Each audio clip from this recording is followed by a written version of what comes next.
Merci pour la parole, honorable président. Honorable président, honorable membre du bureau, honorables députés nationaux et chers collègues. Je n'aurais pas dû intervenir à ce niveau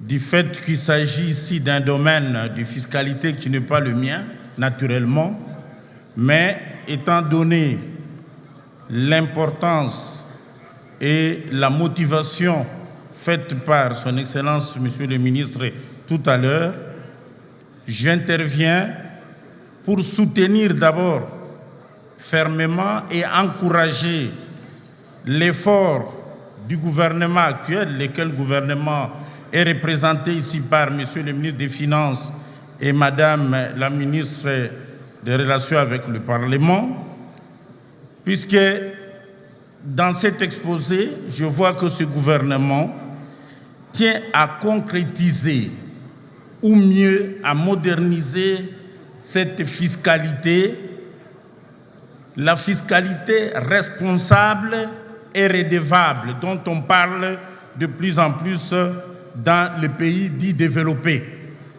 puisque cette fiscalité doit demeurer le levier du développement socio-économique des pays surtout comme le nôtre. Honorable Président, Monsieur le ministre a évoqué cette réforme, cette adaptation aux normes. Et lorsqu'il a cité les mots normes et qu'il a évoqué que les dispositions actuelles étaient toutes développées à partir des dispositions des années 1969, je me suis senti concerné et nous tous, nous devrions en être interpellés.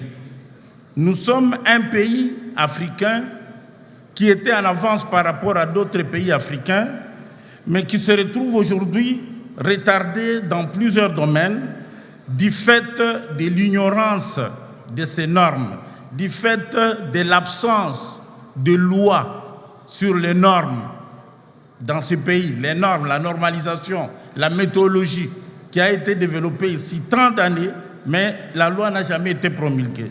Et donc, Monsieur le ministre a raison d'insister sur l'arrimage à cette culture des pays dits développés, des pays que lui-même a qualifiés de normaux, et à travers cette réforme. Donc, personnellement, je demande à tous les collègues d'adopter, comme il a demandé, en urgence, ce projet de loi. Et aux amis qui sont spécialistes, qui pourront travailler au niveau de la commission, je suggère tout simplement qu'ils puissent peaufiner les clauses et surtout puiser les bonnes pratiques de la fiscalité comparée. Faire de la fiscalité comparée et puiser les bonnes pratiques pour voir quelles sont les dispositions qui seraient adaptées à notre contexte. Alors, tout à l'heure, il y a eu des collègues qui ont soulevé effectivement les préoccupations soulevées par les collègues Sakata et même Nawesh. Mais ces préoccupations peuvent être réintégrées si et seulement si le gouvernement remet ensemble, planifie toutes ces réformes dans leur déploiement. La plupart des questions qui ont été posées ici, on n'a pas de répertoire, on n'a pas ceci, cela, mais on nous a distribué dans cette salle le plan quinquennal du numérique.